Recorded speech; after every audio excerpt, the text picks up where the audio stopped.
After a nearly 3-year wait, Marcus Phoenix and crew are back to cap off what has become one of the most successful new IPs of this console generation. It built its brand with stop-and-pop cover-based gameplay and ferocious violence, but can Gears of War 3 rise to finish the trilogy in style?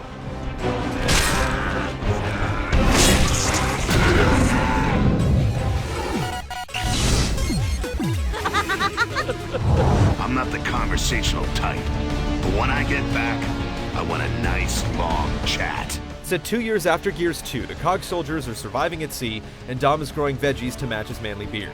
News comes that Marcus's father is still alive, and he has a plan to stop the Lambent infection from overrunning the planet. This prompts the Gears to search for clues to the scientist's location and make the arduous journey to reach him in time. Phoenix, get down to the hangar. The helicopters are under attack. We need to get them airborne right away. Sarah is a more fleshed out and believable world in Gears 3. The pockets of surviving civilians have little respect for the soldiers who destroyed their cities, and you'll come face to face with the tragic consequences of some of the war's most drastic decisions. There are undoubtedly some silly moments, but it's a more thoughtful, relatable story than those from the prior 2 games.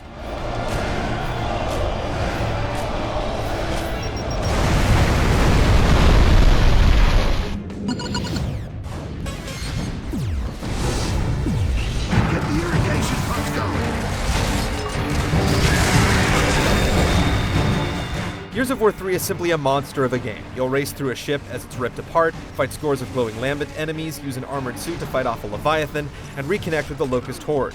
And that's all just in the first act of the campaign. It goes full throttle, easing up here and there for some aimless wandering. The campaign lasts a solid 10 hours, and while you'll want to experience the story on your own, that's just the start. As in past Gears titles, the entire campaign can be played in co-op split screen with a buddy, and for the first time, you can go in with a team of 4 online. The new arcade variant awards points as you play, tallying the results at the end of each chapter. This added sense of competition brings a new life to co-op as each player goes for high-value targets and looks for ways to stay ahead. One major annoyance is that character-specific loadouts reset at the beginning of each chapter, forcing you to repeatedly scrounge for new guns and ammo if you don't like what you're given.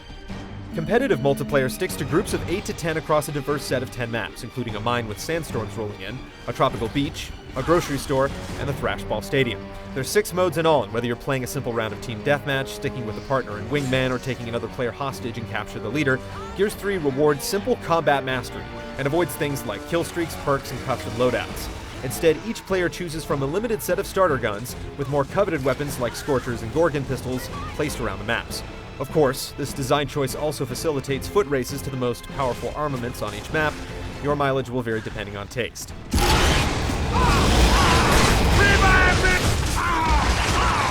Horde mode returns, challenging groups of 5 to survive through 50 waves of enemies. Every 10th wave is now a boss round, pitting you against deadly creatures like Brumax and Berserkers, which can be a harrowing task. Defense and currency play a stronger role as well. Kills net you cash, which can be used to build spike strips, turrets, and decoys. As you invest in specific types of defenses, you'll be able to build stronger versions and unlock more goodies to keep you in the fight. Despite your best laid plans though, enemies can quickly catch you off guard, ensuring Horde mode is still one of the most intense experiences Gears has to offer.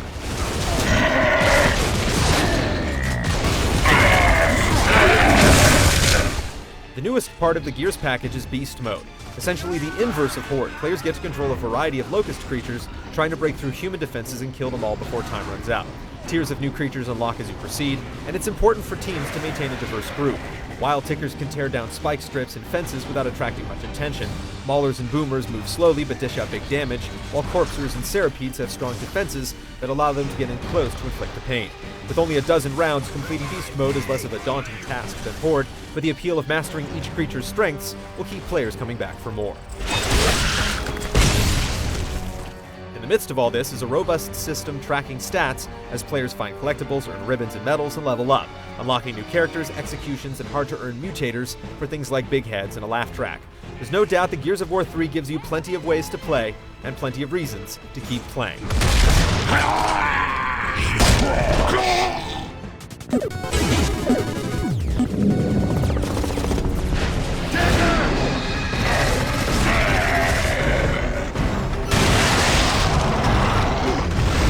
There There aren't many games that play quite like Gears of War, and it can take a little time to adjust to the distinctly weighty feel of its characters, the barreling freight train sprints, and the contextual cover system. However, once you've gotten your sea legs, so to speak, the system feels natural and refined, allowing you to move around cover and roll out of the way without it feeling sticky or cumbersome. Staying in cover also increases your accuracy, and the active reload system returns to provide a satisfying rhythm to combat and temporary damage boosts.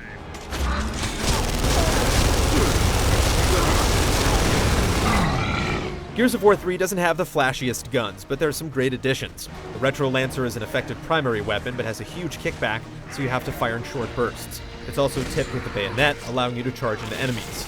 The Digger shoots burrowing explosives that pop up near their victims, and the Cleaver is simply a giant butcher knife that splits enemies in half. Of course, there's also a custom execution for each weapon, giving you incentive to experiment with all the gruesome possibilities. In addition to a wide range of gun-toting locusts and lambents, the creatures out to kill you include swarming crab-like polyps, gunkers that toss explosive balls of goo, and burrowing corpsers. Boss battles put your reflexes to the test, and the campaign keeps players focused on moving forward. Yet it continually introduces incredible new set pieces, with some of the most impressive moments happening at the helm of a turret. In multiplayer, the emphasis on cover doesn't quite translate the same. Staying put can end with someone kicking you and blasting you with a shotgun. Teamwork is emphasized even in deathmatch, as rounds are determined by the number of respawns, so reviving a teammate carries a lot more weight. The sense of camaraderie is carried throughout almost every mode, providing Gears of War 3 with its own unique feel. Lock, tap, ready to go!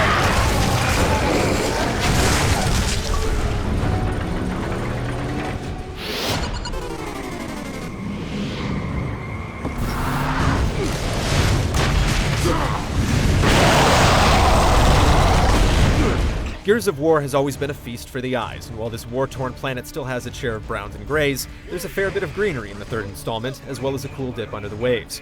Gorgeous vistas provide impressive views of Sera's larger creatures and wide landscapes, sunbeams filter through swirling smoke and debris, and the lambent explode in an impressive fountain of glowing yellow goo. Unfortunately, Gears of War 3 also shows that not even Epic can surmount the Unreal Engine's limitations, as textures still load slowly at times, and some of the bigger scenes cut to pre-rendered video. The score is in line with previous titles, sounding militant yet somber, evoking a mood of heroism touched by tragedy.